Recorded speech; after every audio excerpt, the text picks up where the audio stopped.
A finales de los años 70, aproximadamente el 60% de la población mundial estaba bajo gobiernos socialistas de un tipo u otro. Los comunistas mandaban en China, Rusia, Europa del Este y gran parte de Asia. Los gobiernos socialistas del tercer mundo controlaban 30 países en Oriente Medio y África. Los partidos socialdemócratas eran mayoritarios en gran parte de Europa occidental. A pesar de todos sus problemas, el socialismo seguía en el poder.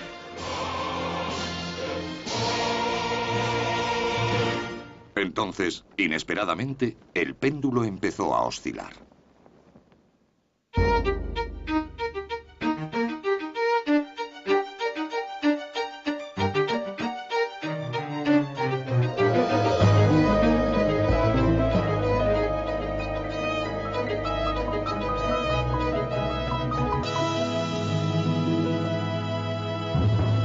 Socialismo, el paraíso terrenal. En 1986, el influyente sociólogo norteamericano Michael Harrington escribió estas palabras: la mayor parte del mundo llama a su sueño socialismo. A pesar de las matanzas cometidas en su nombre, el socialismo seguía ejerciendo un fuerte atractivo sobre la imaginación humana. Pero aún así, se acercaba el final de su permanencia en el poder. Hola, soy Ben Wattenberg. Bienvenidos al último capítulo de Socialismo, el paraíso terrenal. En este documental, las dos grandes potencias comunistas se alejan del socialismo con trascendentales consecuencias. En Occidente, para seguir en la brecha, los socialdemócratas se rebautizan como el Partido de las Empresas. En los kibbutz de Israel, la fe socialista es puesta a prueba por la modernidad, la prosperidad y los cambios generacionales. Comenzamos en China.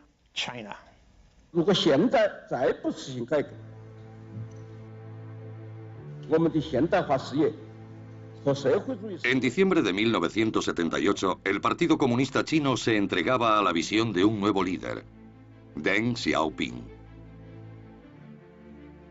Su plan para la China post-Mao comenzaba con lo que llamó las 4 modernizaciones: de la agricultura, la industria, la tecnología y la defensa.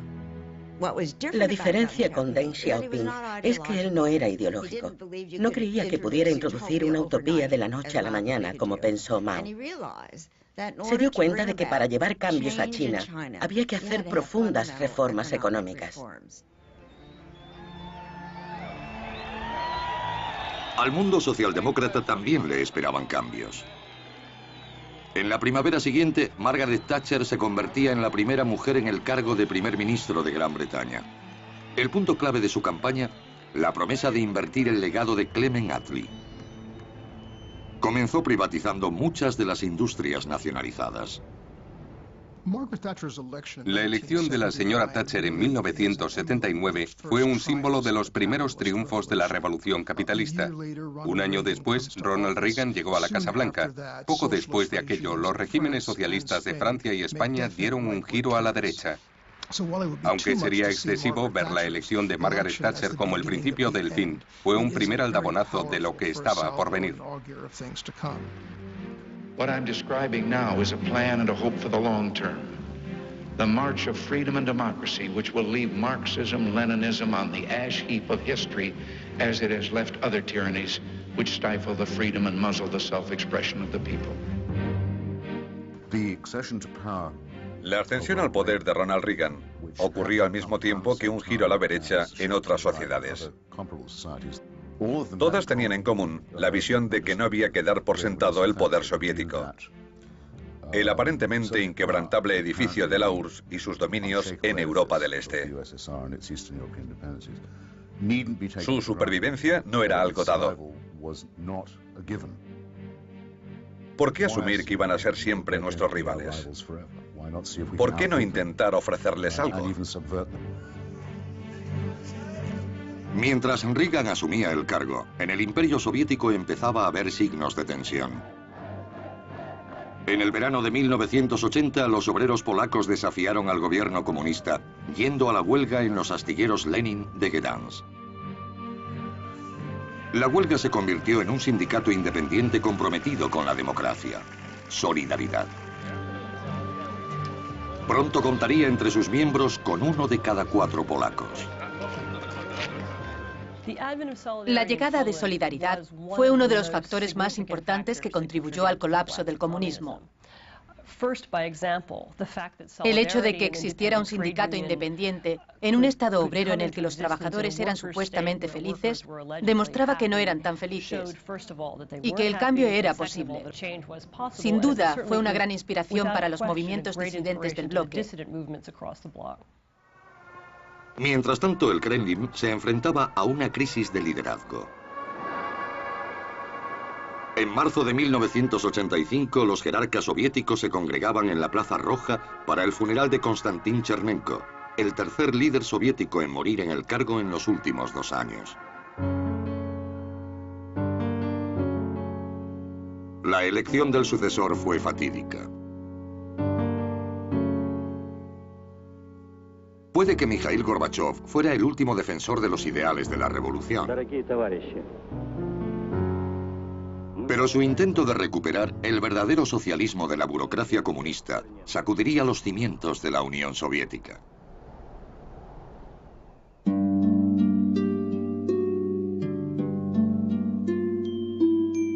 Mikhail Sergeyevich Gorbachev creció en los años 30. Fue un periodo conocido como el Gran Terror. Bajo el mando del sucesor de Lenin, Joseph Stalin, millones de personas fueron detenidas y a menudo ejecutadas. Los especialistas afirman que al menos murieron 20 millones. Gorbachev era nieto de un rico campesino de los llamados kulaks, que fue arrestado y deportado. A principios de los años 30, los kulaks fueron colectivizados, o sea que los mandaron a trabajar en granjas colectivas. Los que no accedieron fueron deportados, ejecutados o enviados a campos de concentración. Su otro abuelo fue detenido en los años 30 y también estuvo en un campo. Creció sabiendo lo malo que tenía el sistema, lo ocurrido durante la época de Stalin. Y eso probablemente tuvo efecto en su política posterior. Cuando Gorbachev se convirtió en secretario general en 1985, sabía que el sistema soviético no solo era cruel, también era completamente ineficiente. Piense que se está preparando para el carné de conducir americano. Es un proceso difícil y muy tedioso. Imagine hacerlo todos los días. Así era la vida soviética. Todo el sistema estaba basado en gente que fingía trabajar y en un gobierno que fingía pagar. Se usaba mucha gente cuando lo que hacía falta eran más cerebros. La incompetencia, la sensación de no ir a ninguna parte, fue la sociedad que heredó Gorbachev. Pero para Gorbachev, el problema no era el sistema soviético, sino la forma en la que estaba siendo dirigido. El partido único, el socialismo de Estado, era, según Gorbachev, una elección libre y voluntaria de los rusos. Creía que así se podría relajar el control. Pero no pensaba cambiar algo que consideraba muy importante: la nacionalización de la economía, que para él era la base del régimen soviético. Gorbachev tenía un diagnóstico para lo que aquejaba a la economía soviética: la burocracia. Su prescripción para combatirla fue la perestroika. Perestroika significa reconstrucción, transformación de las cosas. Gorbachev pensó que era posible hacer todas esas cosas dentro del sistema centralizado que existía en la Unión Soviética. Ese fue su error.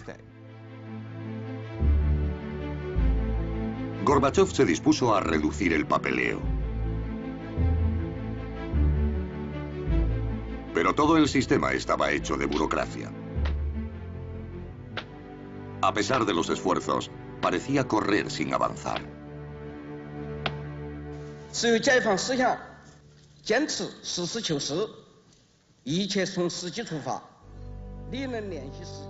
Mientras Gorbachov luchaba por abrir un camino al verdadero socialismo en la Unión Soviética, la idea socialista se redefinía en China. Deng Xiaoping afirmó que sus reformas estaban creando socialismo con características chinas. Muchos observadores pensaron que se parecía más al capitalismo. Fuera lo que fuese, estaba cambiando la faz de China. El país acababa de salir de uno de los periodos más devastadores de su historia.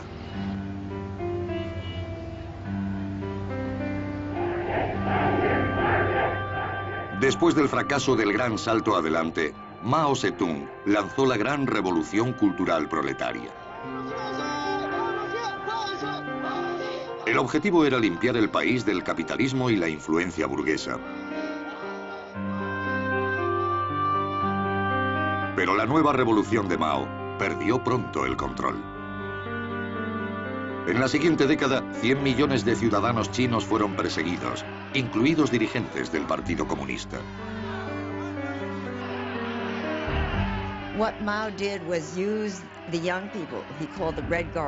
Mao usó a los jóvenes, a los que llamó la Guardia Roja, para echar a los líderes del partido, para que se rebelaran contra la autoridad, contra sus profesores, contra cualquiera que ostentara un cargo.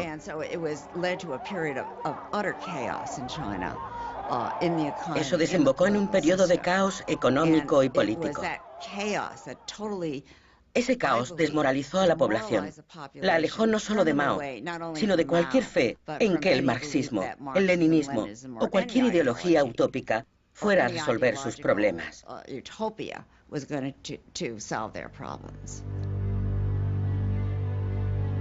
Deng había estado con el movimiento comunista desde el principio y fue uno de los consejeros más cercanos a Mao. Pero su pragmático punto de vista le había generado problemas más de una vez. Durante la Revolución Cultural fue expulsado 2 veces del poder. A su familia le fueron peor las cosas. La Guardia Roja empujó a su hermano al suicidio y su hijo mayor saltó por una ventana, lo que le provocó lesiones que lo dejaron parapléjico.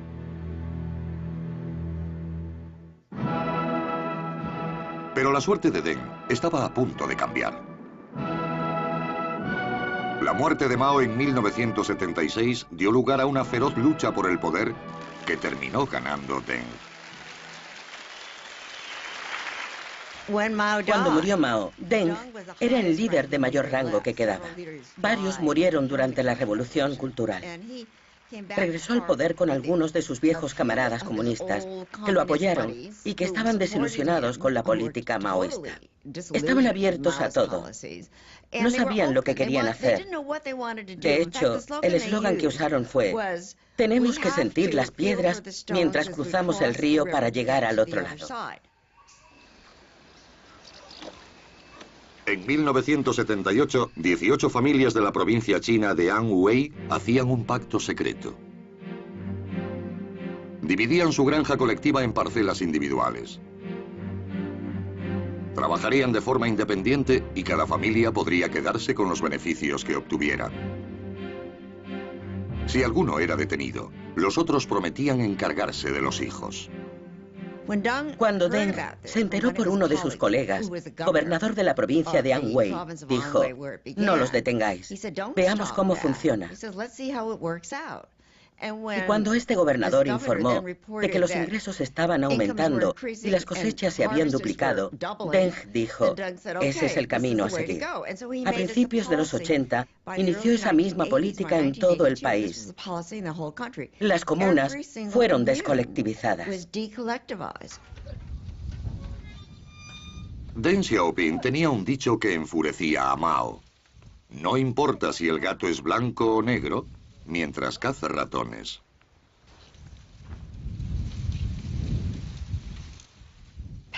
Los campesinos recuperaron sus parcelas. Eso los animó a ganar dinero. Tenían un incentivo económico. Los pueblos empezaron a montar pequeños talleres y a fabricar a escala local. Después hicieron contactos con mercados internacionales. Empezaron a producir camisetas, calcetines y tejidos para mercados de ultramar. Fue un proceso gradual.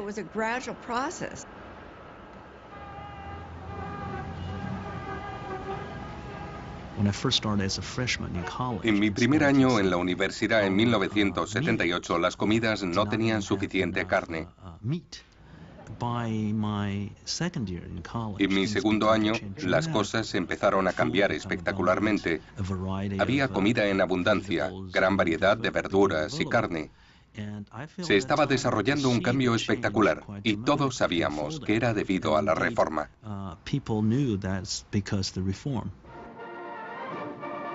1984 marcó el 35 aniversario de la República Popular China. Según el Banco Mundial, el crecimiento de su economía había alcanzado el 10% anual. Permanecería así durante más de una década. Pero seguía siendo un país comunista. A pesar de la creciente marea de libertad política y económica, el sistema político seguía sin cambios aparentes. Al principio, Deng Xiaoping pensó que podría hacer una reforma económica y política al mismo tiempo. Pero cuando se desarrolló en Polonia el movimiento Solidaridad, los líderes chinos temieron que ocurriera algo parecido en su país, con la unión de obreros e intelectuales, por lo que Deng empezó a tomar medidas drásticas.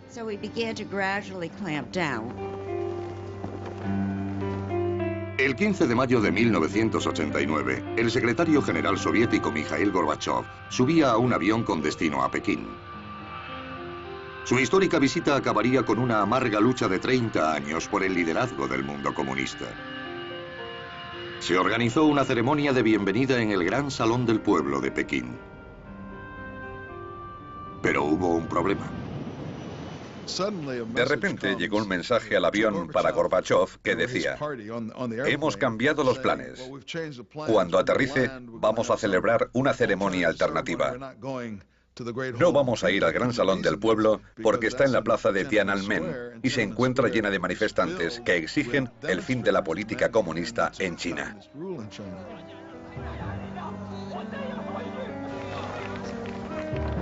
El tercer día de la visita de Gorbachev, 1 millón de personas ocupaba la plaza y las zonas circundantes.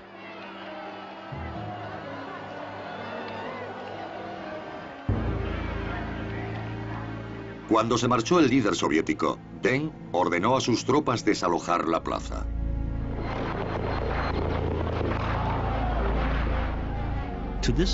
A día de hoy, seguimos sin saber el número exacto de personas que murieron en la masacre. Algunos dicen que fueron cientos, otros que miles. Probablemente sea un número intermedio. Aunque Deng había paralizado las reformas políticas en China, pronto ordenó la reanudación de las reformas económicas.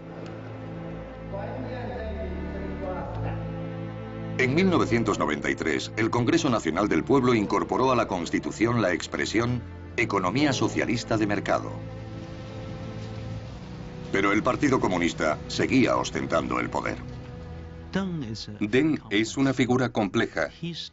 Su importancia en la historia será examinada una y otra vez a lo largo de los años. Su objetivo final no era acabar con el Partido Comunista Chino. La reforma china iba a mantener la estabilidad, pero sin cambiar fundamentalmente el sistema político.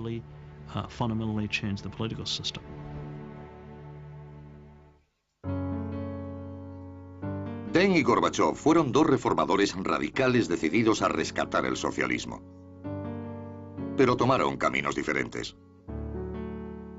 Mientras Deng se centraba en revisar la economía, Gorbachev puso su atención en el sistema político.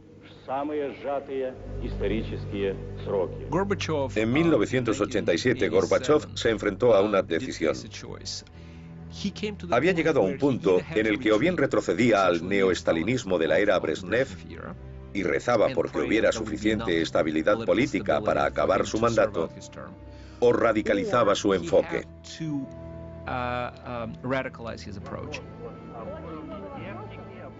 Nadie sabía a principios de 1987 que aquello desembocaría en una revolución. Se había cerrado el círculo. Lenin había revisado a Marx, quien creyó que el proletariado era socialista y que haría una revolución. Lenin hizo una política basada en la ausencia de confianza. Y ahora Gorbachov se alejaba completamente de Lenin y decía que había que confiar en la gente. De otro modo, no habría socialismo ni régimen soviético.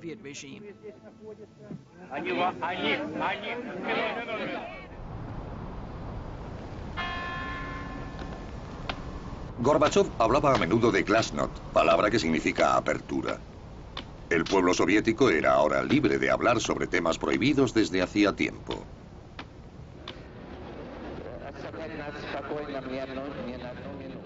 Por todos lados se hablaba de los crímenes de Joseph Stalin.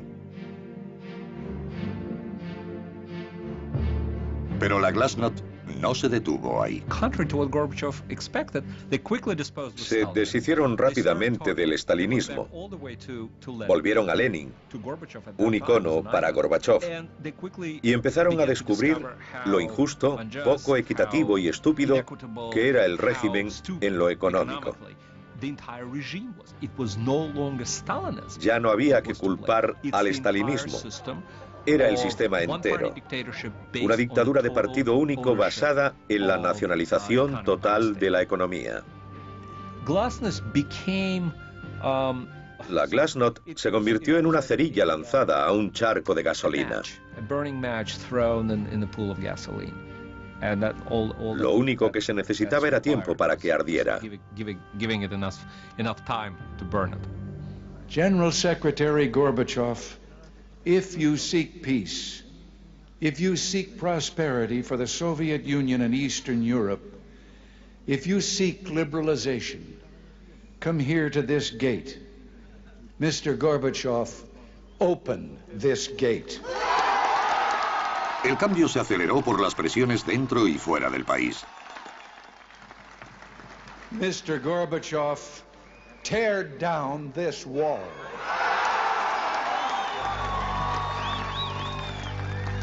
En marzo de 1989, la Unión Soviética celebró las primeras elecciones parlamentarias libres de su historia. Desaparecieron muchos peces gordos del Partido Comunista.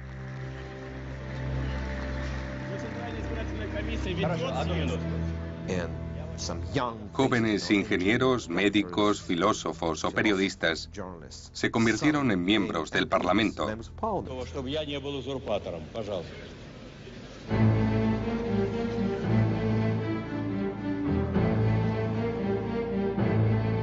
Pero 1989 no había hecho más que empezar. Polonia fue la primera ficha del dominó en caer.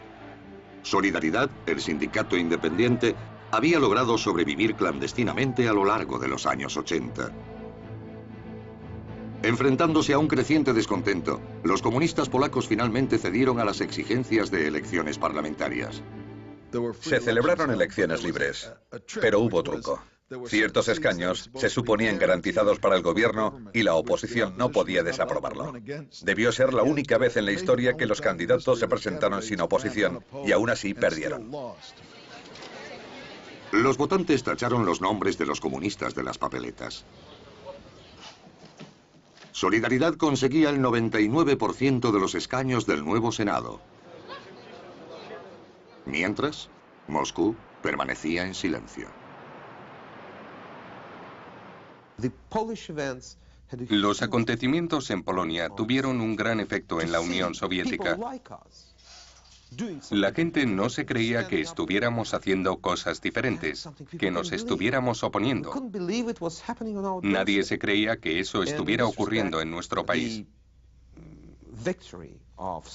La victoria de la coalición liderada por Solidaridad en las elecciones parlamentarias de junio de 1989 inició la fase final de la caída del bloque del Este. Al año siguiente desaparecía el Pacto de Varsovia. Magyar Köztársaság!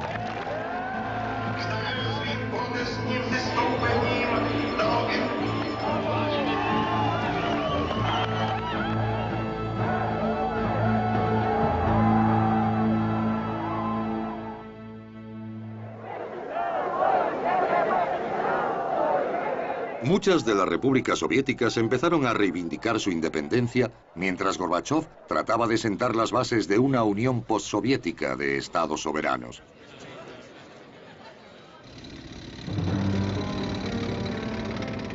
Pero un grupo de jerarcas comunistas de la línea dura se cansó.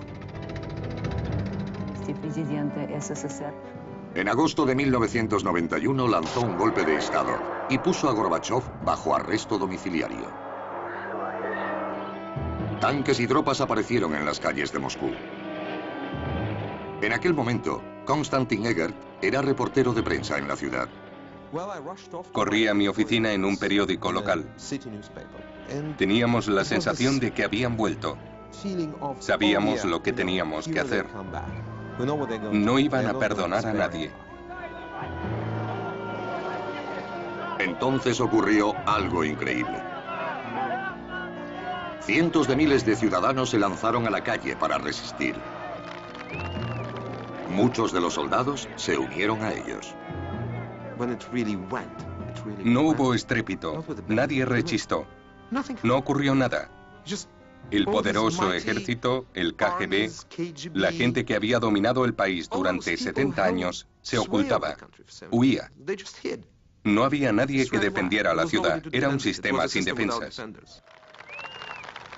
En medio de todo estaba Boris Yeltsin, el recién elegido presidente de la Federación Rusa. Su popularidad eclipsaba a la de Gorbachov. Después de que fracasara el golpe, Yeltsin emitió un decreto que prohibió el Partido Comunista.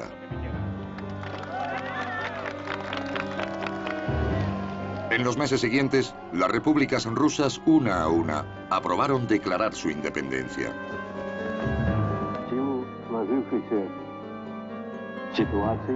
El día de Navidad de 1991, Mikhail Gorbachov dimitía como líder de la desintegrada Unión Soviética.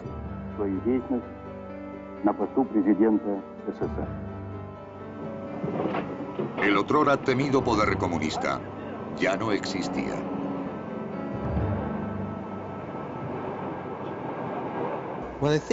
Cuando pienso en el destino del socialismo en otros países donde sigue existiendo, por ejemplo China, siempre recuerdo la experiencia de los años 80 en Rusia. Se llega a una esquina sin hacer ruido y se susurra libertad. Y el eco se repite por todas partes. No se puede detener. Es como una avalancha. Esa es mi impresión de ese tiempo. Con la caída de la Unión Soviética, terminaba también la era del socialismo totalitario. Pero la caída del comunismo significaba también el fin del socialismo.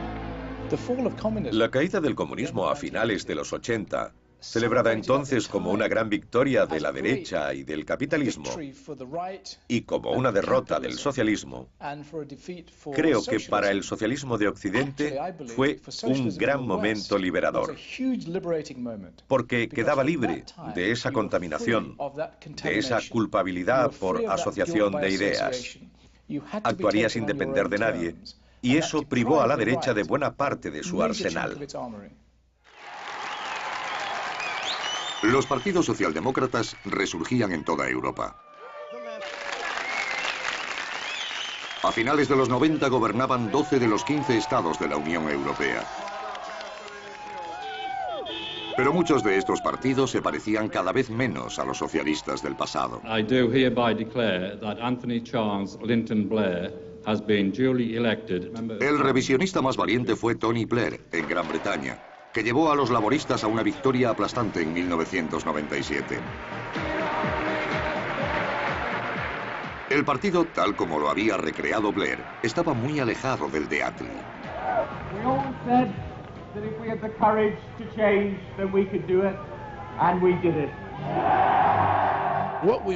Buscábamos por encima de todo regresar al gobierno. Parecía que Tony Blair lo conseguiría con un inicio limpio. Pero muchos miembros del Partido Laborista no se daban cuenta de que estaba abandonando la socialdemocracia.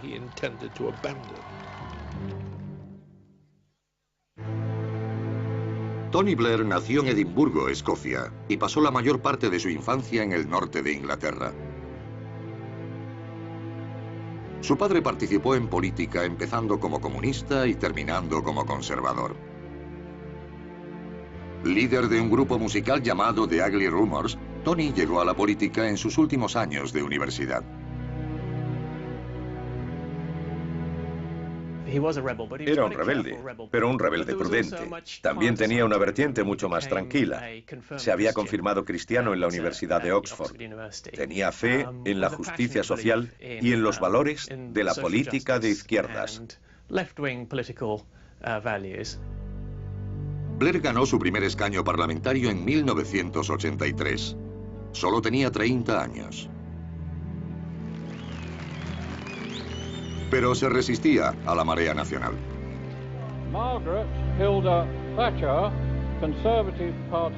Los laboristas estaban en su peor momento y la lista de su partido había sido derrotada por los conservadores.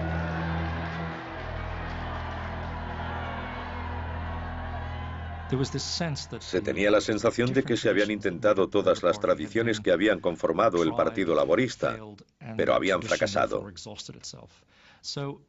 La tradición se había agotado. Gente como Blair tenía razón al pensar que debían rehacer el partido de arriba a abajo. En 1994, el líder laborista John Smith murió de un ataque al corazón. El partido recurrió a Blair. This man, our new leader, has got what it takes. He commands moral authority and political respect. He has the energy and vitality to win people over to Labour. And he scares the life out of the Tories.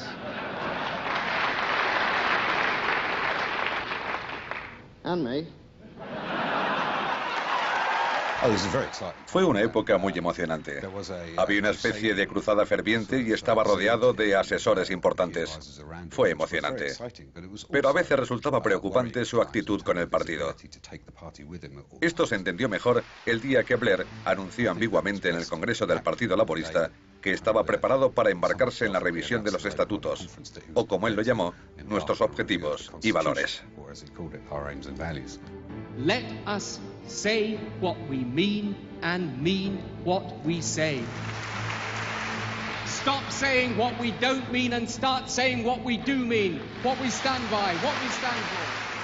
Puede que las palabras parezcan crípticas, pero todos los miembros del Partido Laborista supieron de lo que estaba hablando, de la cláusula cuarta, la parte de los estatutos que defendía la propiedad colectiva.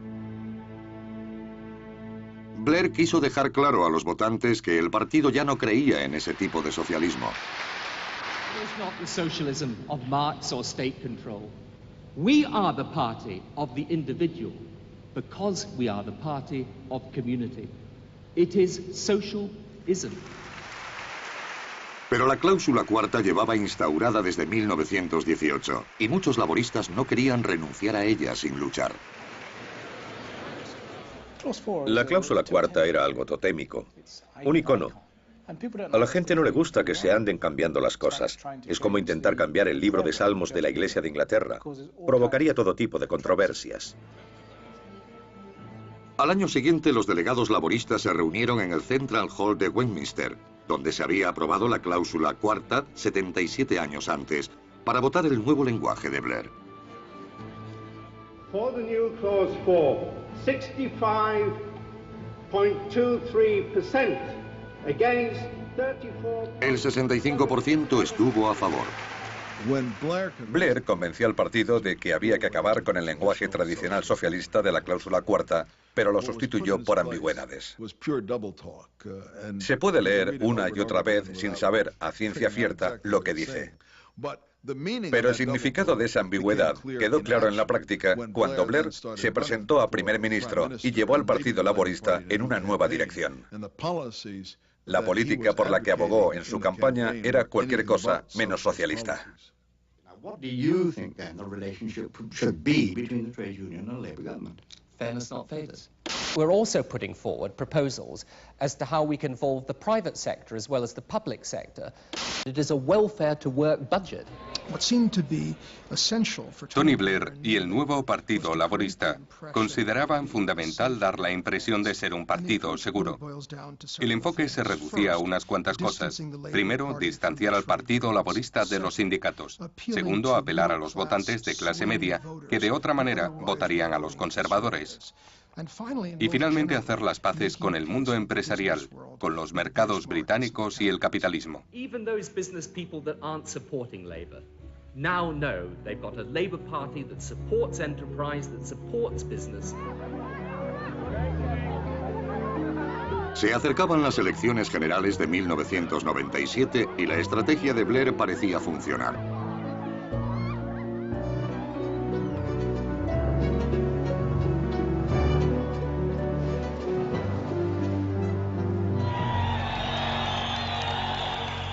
La noche del 2 de mayo de 1997, al acabar el recuento de los votos, los laboristas habían obtenido el mayor triunfo de su historia, superando incluso la victoria récord de Attlee en 1945. All over this country, there were people that were crying out for a sensible, mainstream, moderate alternative to the Conservative Party. Today, enough of talking. It is time now to do. Thank you. Blair fue reelegido en 2001. Pero su política hizo que muchos dudaran si el Partido Laborista era realmente socialista. El Partido Laborista es un partido socialista. El único problema es que no estamos seguros de lo que es el socialismo. Lo es en el sentido de que apoya una concepción de sociedad, de comunidad y de gente que tiene obligaciones y que defiende lo que para mí es la clave: que todo el mundo, dentro de la sociedad, tenga acceso a lo que la sociedad puede ofrecerle. Esa es la idea. Todos nuestros programas giran en torno a esa idea central. El primer ministro diría que el nuevo laborismo era una redefinición del socialismo. Yo creo que es un rechazo del socialismo. En la política de este partido tenían que cambiar cosas para satisfacer las demandas del mundo moderno, pero deberían haber seguido fieles a los principios básicos e intentar aplicarlos al mundo moderno. El primer ministro ha abandonado esos principios. Socialista o no, el enfoque de Blair gustaba. Finalmente, 14 jefes de Estado socialdemócratas de Europa, Sudáfrica y Nueva Zelanda adoptaban políticas similares. Mientras hablaban de la importancia de la inclusión y de la seguridad social, admitían la necesidad del capitalismo.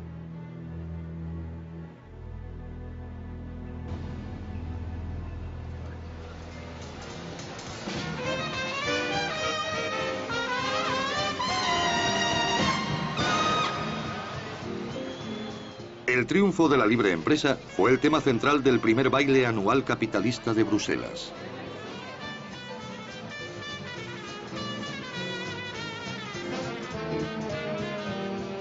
Vividores de todo el mundo se congregaron en el parqué de la Bolsa belga para festejar el capitalismo.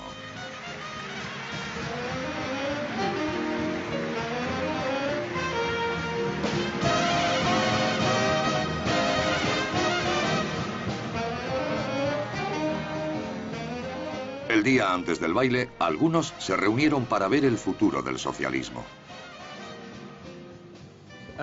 Ladies and gentlemen, comrades. Oh no, sorry, you're the wrong audience for that. La conclusión no fue otra que un obituario. Socialism will not die, but it will surely change into something else. And I would argue that today socialism, after the failed experiment of the Soviet Union, has gone back to some of its 19th century features as an anti-establishment.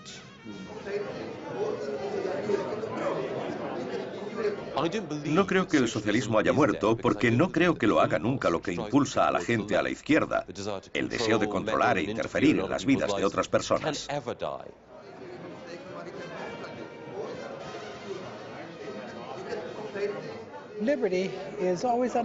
La libertad está amenazada y el socialismo es una de esas amenazas. Pero también tiene algo de dinámico y moral. Es esa ambigüedad lo que lo mantiene vivo y lo convierte en un peligro. and it makes it always a danger.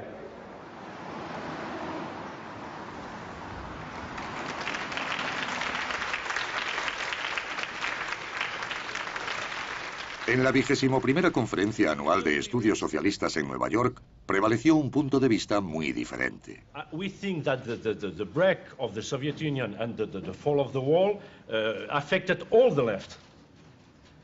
Social Democrats, because they lose some reference to build some model of regulation. You don't go from what you've got to what you desire like that. You have to win a series of changes. Es un error equiparar el fracaso de los partidos socialistas concretos y regímenes con el fracaso del socialismo o el fin de sus valores e ideas. Son un reflejo de lo que intentaban construir en cierto momento, en ciertas partes del mundo. Se esperaba que, dado el dinamismo y el poder del capitalismo como sistema, los primeros intentos de construir instituciones para derrocarlo no fueran perfectos. Estoy seguro de que en el curso del siguiente siglo veremos muchos intentos de construir nuevos partidos, nuevos sindicatos, nuevos movimientos que serán socialistas en esencia y que aprenderán de los errores del pasado. A non-reformist reform is to fight for these kinds of changes and many others in a manner which leaves us when we win not going home but desiring more. Muchos asistentes a la conferencia afirmaron que los movimientos antiglobalización y antibélicos podían albergar la semilla del futuro del socialismo, pero algunos pensaban que la idea no siempre tendría el mismo nombre. Cuando la gente oye esa etiqueta, la rechaza de inmediato. Les han enseñado que el socialismo es malo. Yo no siento la necesidad de usar esa etiqueta.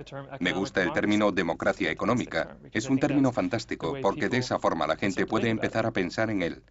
Tenemos que empezar a extender la democracia a la esfera de la economía. Aquí y en todas partes parece haber muchas razones por las que las ideas socialistas aún pueden tener un papel importante en la política.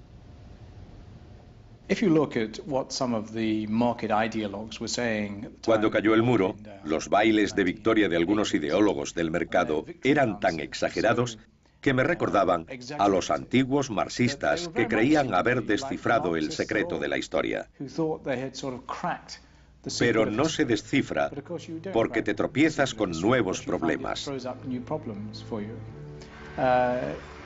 El mercado ganó en la medida en que no había una alternativa organizada.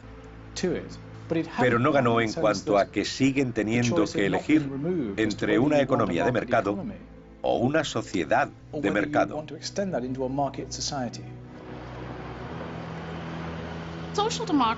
La socialdemocracia siempre se ha caracterizado por su creencia en que los mercados tienen una importante función económica, por su aversión a su impacto en los resultados sociales y políticos. Esto es lo que diferencia a los socialdemócratas de los marxistas, de los comunistas. Y el deseo de usar el mercado para aprovechar los mecanismos económicos a su alcance, pero no permitir decidir lo que ocurre en la esfera política o social. Esta sigue siendo una idea muy atractiva. Sigue siendo relevante en el siglo XXI.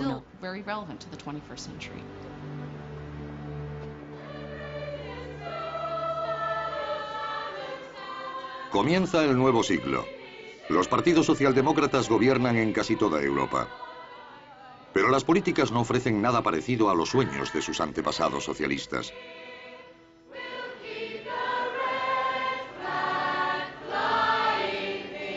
La búsqueda para rehacer la naturaleza humana y crear un paraíso terrenal ha sido abandonada en aras de la política electoral. Socialdemocracia o socialismo democrático son términos contradictorios. En muchos casos, los partidos socialistas han conseguido el voto para llegar al poder, como Mitterrand en Francia, Attlee en Inglaterra o los socialdemócratas alemanes. Y de ahí han empezado a marchar poco a poco hacia el socialismo. En todos los casos, después de un cierto número de años, han dado marcha atrás. De todos los partidos socialistas que ha habido en países de todo el mundo, no ha habido ningún caso en que el electorado libre haya querido continuar la marcha hacia el socialismo. Siempre han dado unos cuantos pasos adelante y después han vuelto atrás.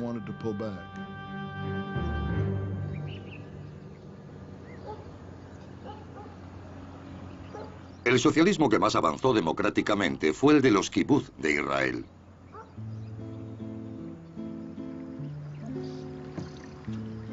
Durante años se habían ido alejando poco a poco del estilo de vida comunal. Pero mantenían los principios socialistas básicos.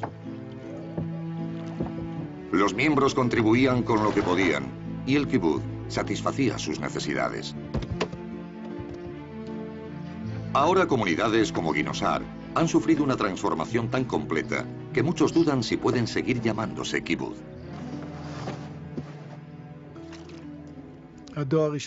La primera generación siguió nuestros pasos, la segunda algo menos. Y la tercera, la que está ahora en el kibutz, es completamente diferente. Todo empezó a finales de los años 70, cuando el gobierno de Israel pasó a los conservadores y el movimiento perdió gran parte del apoyo económico que lo mantenía. Cuando una crisis golpeó a Israel en 1985, las colonias se encontraron con créditos que no podían pagar. Hasta 1985, un miembro del kibutz siempre podía pensar, hay problemas. No sabemos si nuestro modo de vida es mejor que el del resto del mundo, pero funciona. Después de la crisis económica ya no pudieron decir lo mismo.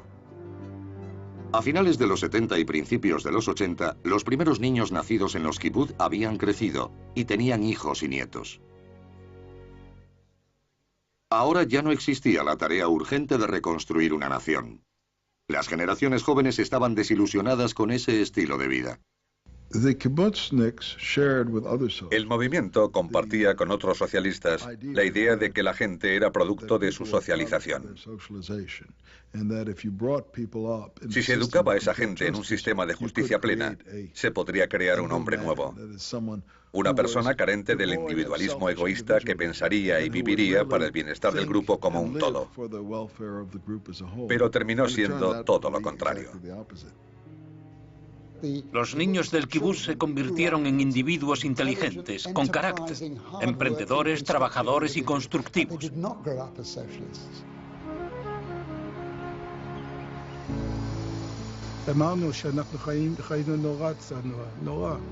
Vivimos una vida muy austera, la mayoría, pero eso no afectaba a los niños.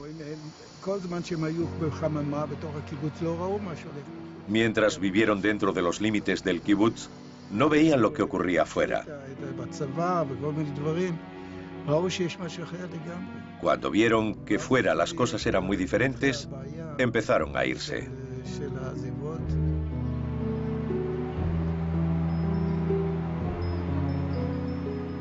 La hija de Moshe Abes, Noah, fue una de las que abandonó. El kibutz no es algo natural. Va contra natura. Es lo opuesto a la naturaleza humana. Trabajas duro, te pluriempleas y al final recibes lo mismo que quien no trabaja.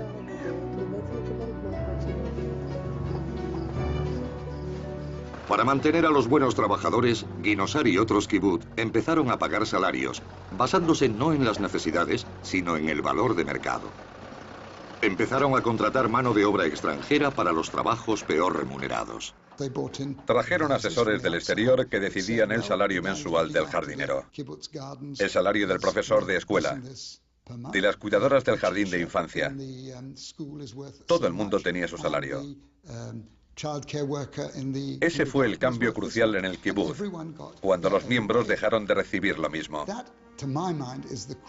Cuando el principio de todos según su capacidad a todos según sus necesidades cambió y la gente recibió lo que realmente merecía.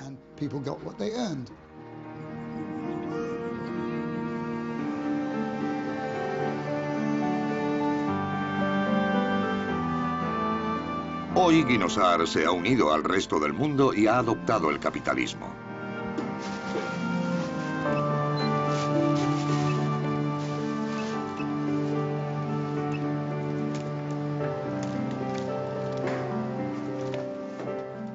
Como las 3/4 partes de los kibutz, trabaja para transformar la propiedad comunal en individual.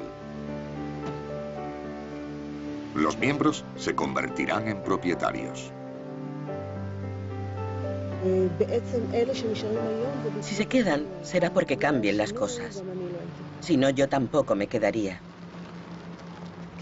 Gracias a los cambios he podido ahorrar. Yo, como directora de escuela, y mi marido, que está pluriempleado, hemos logrado comprarnos un coche. Desde hace 2 semanas, a los 43 años, tengo un coche. Tengo independencia, y ese cambio me parece maravilloso.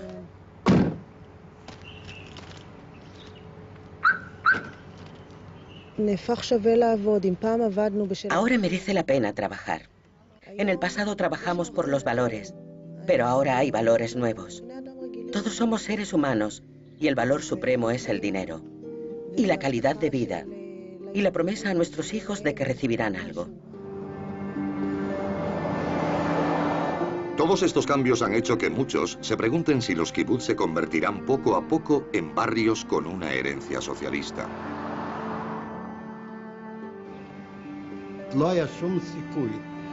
No hay forma de que este tipo de vida, que no se encuentra en ningún otro lugar del mundo, perviva durante años y años de forma comunal y colectiva. El país no nos necesita. Este modo de vida ha llegado a su fin. Se ha agotado. El kibutz ha llegado a su fin.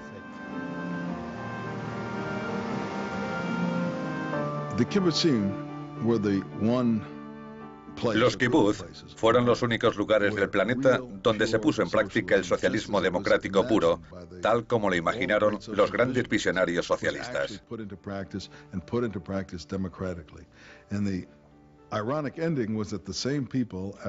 El irónico fin fue que después de unos años, la misma gente votó democráticamente alejarse del socialismo y organizarse de otro modo. Esto es la prueba final de que el socialismo, no el impuesto como en China o Rusia, sino el adoptado voluntariamente por la sociedad, es simplemente algo imposible. La gente no estaría satisfecha viviendo así. Como pueden imaginar, yo no soy socialista, aunque aplaudo algunas de las reformas que han hecho. Pero mientras pienso en el socialismo, mis pensamientos siguen regresando a Norteamérica. Al mismo tiempo que la doctrina socialista empezaba a tomar forma en el continente europeo, un grupo de antiguos colonos británicos también imaginaba una nueva sociedad. Pero tenían en mente algo diferente. Los fundadores de Norteamérica adaptaron el sistema a la gente tal como es, no como debería ser en un mundo ideal en el futuro. Y ese sistema ha visto el ascenso del socialismo y ahora su declive. El capitalismo democrático no es perfecto, pero funciona mejor que otros sistemas conocidos. Para los que quieren mejorar el mundo, es algo a tener en cuenta. Gracias por su atención. Soy Ben Wattenberg.